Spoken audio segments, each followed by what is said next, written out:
HarperCollins presents Immortal Consequences by Ivy Marie. Read by Ashley J. Hobbs, Ethan Reid, Alejandro Antonio Ruiz, Marwan Salama, Shannon, and Kristyna Zaharek.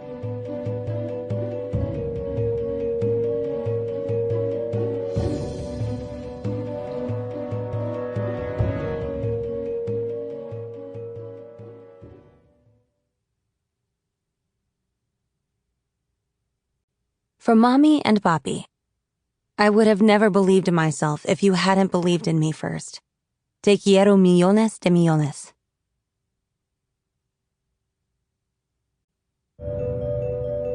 Part 1. When She Fell. 1. Ren. Ren Lottie hadn't bothered to lock her bedroom door. She had come to accept that it was rather pointless to pretend that secured locks and protective wards would make a difference.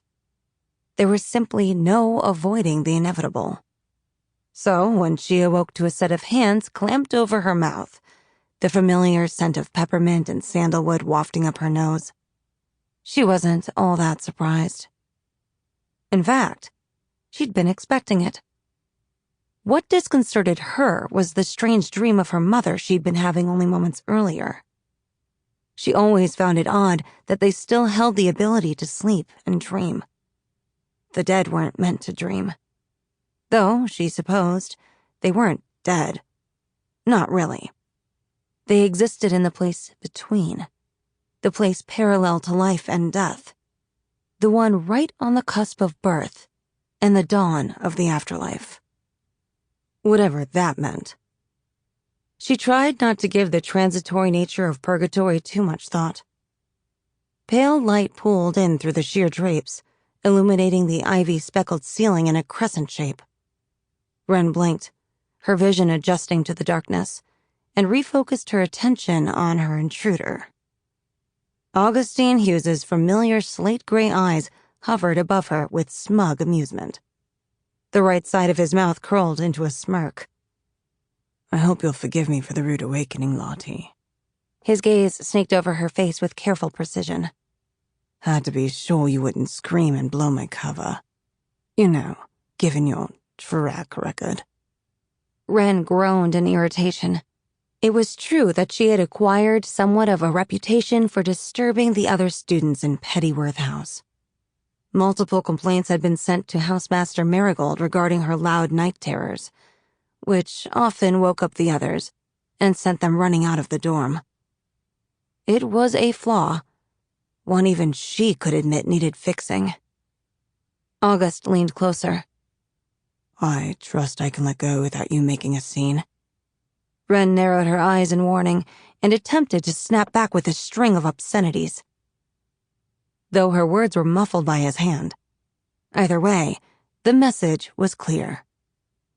Don't push it. August smiled and dropped his hand, his body still leaning precariously close. No need for fighting words. I'm not here for a brawl, darling. Then maybe next time you can knock, instead of slapping your hand over my mouth like some deranged serial killer. Ren spat out, swatting him away. Her nightgown was thick enough that she didn't feel embarrassed under August's reproachful gaze as she stood up from the bed and made for the window.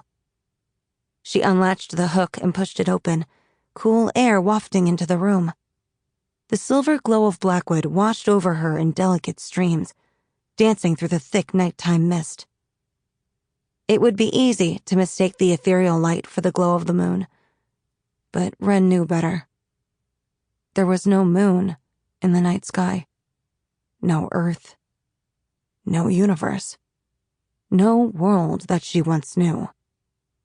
None of those things existed in Blackwood. Not really. August leaned against the wooden bedpost, arms crossed and face twisted into that perpetual smirk of his. He wore his usual uniform, black trousers with a white button-down, the sleeves rolled up over the muscles of his forearms, and a black... Sample complete. Ready to continue?